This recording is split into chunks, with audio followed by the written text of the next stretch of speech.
नमस्कार प्यारे साथियों, आप सभी साथियों का मैं अपने YouTube चैनल करंट अफेयर्स में एक बार फिर से स्वागत करता हूं। मित्रों, करंट अफेयर्स YouTube चैनल आपके लिए आगामी प्रतियोगी परीक्षाओं में बहुत ही महत्वपूर्ण योगदान देगा, क्योंकि ये ऐसे टॉपिक से प्रदान कराता है आपको, जैसे आपका राफेल विमान, नवीन शिक्षा नीति 2020, हेपेटाइटिस दिवस, नाइट्रोजन डाइऑक्साइड का स्तर गिर गया है इस लॉकडाउन की घड़ी में। तो ऐसे ही कुछ प्रतिदिन मैं टॉपिक लेकर के आता हूं जो आपके वर्तमान समसामयिक घटनाओं से संबंधित होते हैं। तो मित्रों, आपसे एक रिक्वेस्ट है, पेन और कॉपी अपने पास में रख के इनको नोट्स के रूप में बनाते जाइएगा इन टॉपिक्स को। और जो शब्द, जो टॉपिक कम समझ में आए उसे तुरंत कमेंट बॉक्स में मुझे लिख भेजिएगा। मैं आपको बहुत जल्द ईमेल आईडी भी प्रोवाइड करा दूंगा, तो आप मुझे ईमेल भी कर सकते हैं। मित्रों, अगर आप मेरे चैनल पर पहली बार आए हुए हैं तो सब्सक्राइब करके बेल आइकन पर क्लिक कर लीजिए, जिससे आपको प्रतिदिन वीडियो नोटिफिकेशन के रूप में मिल जाए करे। तो साथियों, आज हम ऐसे ही कुछ और महत्वपूर्ण बिंदुओं पर चर्चा करेंगे। ये तो बात होगी ही होगी, कुछ और महत्वपूर्ण बिंदु होते हैं जिन्हें मैं यहाँ थंबनेल में नहीं बता पाता हूँ। तो मित्रों, PDF पर देखिएगा, आप देख सकते हैं साथियों, आप PDF पर आ चुके हैं। और ये महत्वपूर्ण चर्चा वाले बिंदु आपका मैं सेंटेंस के रूप में स्थापित करके PDF में आपको प्रदान कराता हूं। इस वीडियो के माध्यम से नोट कीजिए। अपना पहला बिंदु है आज जिसके बारे में हम विस्तृत चर्चा करने वाले हैं, नए लड़ाकू विमान। आप सभी को ज्ञात होगा, आपने सभी ने न्यूज़पेपर्स में, टीवी चैनल्स पर पढ़े होंगे, न्यूज लड़ाकू विमान के बारे में देखी भी होगी। इसके बारे में जो आपकी प्रतियोगी परीक्षाओं में महत्वपूर्ण बिंदु बनेंगे उनके बारे में ध्यान से सुनिएगा। नए 5 राफेल विमान मित्रों भारत पहुंच चुके हैं। हाल ही में 5 राफेल लड़ाकू विमान फ्रांस से अंबाला पहुंचे।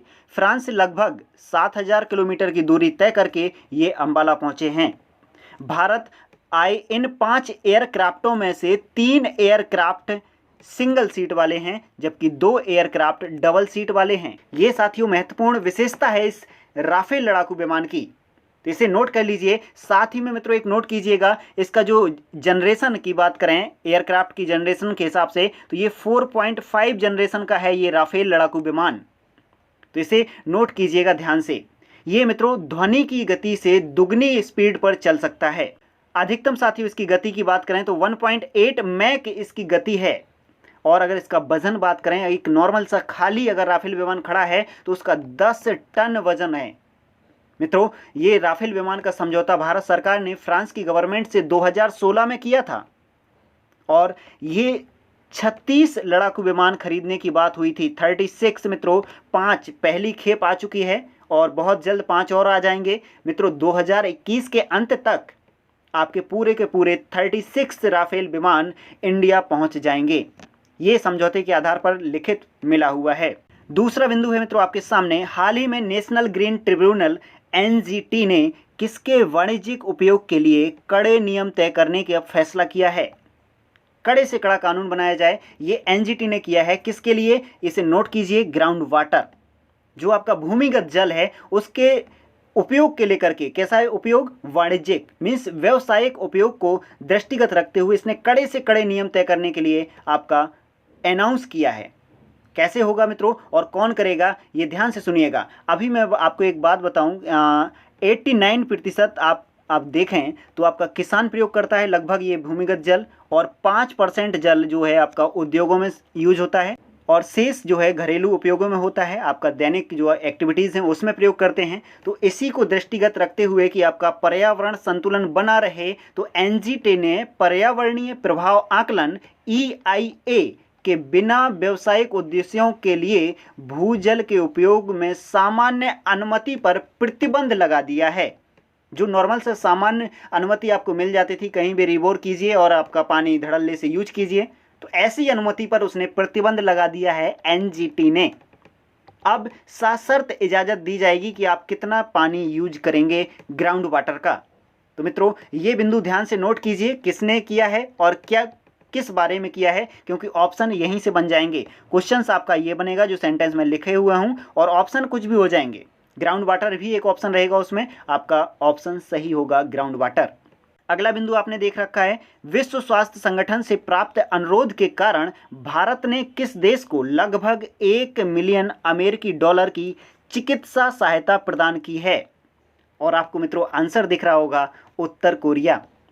मित्रों WHO ने रिक्वेस्ट की थी भारत से कि आप 1 मिलियन अमेरिकी डॉलर उत्तर कोरिया को चिकित्सीय सहायता प्रदान करें, तो इंडिया ने इजाज़त दे दी है। आप सोच में पड़ गए होंगे कि उत्तर कोरिया, किम जोंग उन वाला तानाशाह वाला कंट्री, उसको सहायता भारत दे रहा है। जी हाँ, अनेक देश जैसे ऑस्ट्रेलिया, चीन, जापान, रूस, दक्षिण कोरिया, ताइवान और संयुक्त राज्य अमेरिका जैसे देशों ने इस पर ढेर सारे प्रतिबंध लगा दिए हैं। फिर भी भारत से अनुरोध करता है WHO कि उत्तर कोरिया को आप चिकित्सीय सहायता प्रदान करें, तो भारत ने की है मित्रों। तो ये याद रखें, कभी क्वेश्चन बने तो इसे याद रखिएगा। उत्तर कोरिया को चिकित्सीय सहायता के रूप में 1 मिलियन अमेरिकी डॉलर भारत प्रदान करेगा। अगला बिंदु है आपके सामने, जुलाई 2020 में संयुक्त राष्ट्र के मुताबिक भारत के किस शहर में नाइट्रोजन डाइऑक्साइड का स्तर लॉकडाउन के दौरान 70% से अधिक गिर गया है या नीचे आ गया है? तो मित्रों, ये एक एनालिसिस है। उस एनालिसिस के आधार पर ये निकल के आया कि 70% से भी नीचे नाइट्रोजन डाइऑक्साइड का स्तर नई दिल्ली में कम हुआ है। तो इसे ध्यान से नोट कीजिएगा, ये जुलाई 2020 की घटना है। तो मित्रों, अन्य देशों में भी गिरा है। कैसे गिरा है? चीन में लगभग 40%, बेल्जियम, जर्मनी में लगभग 20% नीचे आई है कार्बन डाइऑक्साइड। यूएसए की बात करें तो उसके विभिन्न क्षेत्रों में 19 से 40% की गिरावट देखी गई है नाइट्रोजन डाइऑक्साइड में। ये नाइट्रोजन गैस हवा की गुणवत्ता को कम कर देती है। पार्टिकुलेट मैटर के माध्यम से अमोनिया के साथ मिलकर ओजोन परत को भी हानि पहुंचाती है। ऐसे अनेक स्थानों पर ही अपना योगदान देती है नाइट्रोजन डाइऑक्साइड। इसलिए ये महत्वपूर्ण गैस है और ये वायुमंडल में सर्वाधिक मात्रा में पाई जाती है, लगभग 78%। तो मित्रों, ये एक घटना बहुत ही बड़ी हो सकती है कि नाइट्रोजन डाइऑक्साइड का स्तर जो वायुमंडल में गिर रहा है वो एक बैलेंस में जो जीवन चलता है उसको अनबैलेंस कर सकता है। तो ये क्वेश्चन बन सकता है, किस में गिरा है? आपका शहर है नई दिल्ली, 70% से अधिक गिरावट देखी गई है। अगला बिंदु है 28 जुलाई विश्व हेपेटाइटिस दिवस मनाया गया है। 2020 की थीम थी हेपेटाइटिस मुक्त भविष्य। मित्रों, इसे नोट कर लीजिए, ये बहुत ही महत्वपूर्ण बिंदु है। 28 जुलाई को आपका हेपेटाइटिस दिवस मनाया जाता है, प्रतिवर्ष मनाया जाता है और 2020 में भी मनाया गया, मीन्स अभी पिछले दिन मनाया गया है। तो 2020 की थीम क्या थी? नोट करेंगे आप, हेपेटाइटिस मुक्त भविष्य। और मित्रों, ये हेपेटाइटिस क्या है? यह एक ऐसी बीमारी है या ऐसा रोग है जिससे लीवर में सूजन आ जाता है। और आपका हेपेटाइटिस 5 प्रकार का होता है, नोट कर लीजिए। Hepatitis A, B, C, D और E, ये 5 प्रकार के हेपेटाइटिस हैं मित्रों, जिसमें हेपेटाइटिस B और C से मौतों में सबसे आम कारण है जिससे मौत हो जाती है। अभी एक बात करें, एनालिसिस करें तो 1.3 मिलियन लोगों की जान जा चुकी है मित्रों हेपेटाइटिस बीमारी से। तो ये डाटा आपने सुन लिया होगा, अब आपके जहन में या दिमाग में ये स्थिर हो जाना चाहिए बिंदु। 28 जुलाई को हेपेटाइटिस दिवस मनाया जाता है। इसकी थीम 2020 की हेपेटाइटिस मुक्त भविष्य रखी गई है। अगला बिंदु है आपके सामने नेशनल हायर एजुकेशन बिल। ये बहुत ही चर्चा में रहा है मित्रों। और एक ध्यान से बात सुने, किसी भी देश में अगर बड़ा बदलाव माना जाता है तो उसकी शिक्षा नीति बदल दीजिए। अगर मान लें, कहते हैं नोटबंदी हुई, राफेल विमान आया, हम मानते हैं ये भी बड़े हैं, परंतु सबसे बड़ा बदलाव अभी देखने को मिला है। कल लड़ाकू विमान भी आए हमारे यहाँ और कल ही मित्रों कैबिनेट ने मंजूरी दे दी है नेशनल हायर एजुकेशन बिल यानी नवीन शिक्षा नीति को, जो देश के लिए बहुत ही बड़ा बदलाव देखने को मिल रहा है।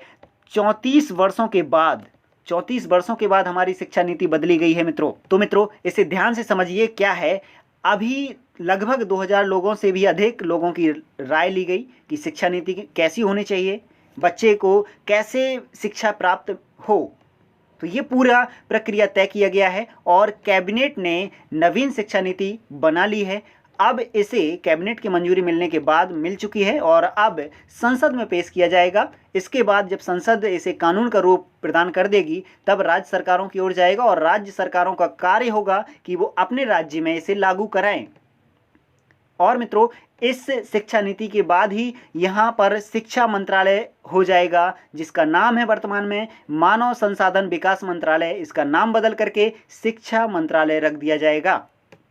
तो याद रखिएगा नेशनल हायर एजुकेशन बिल को।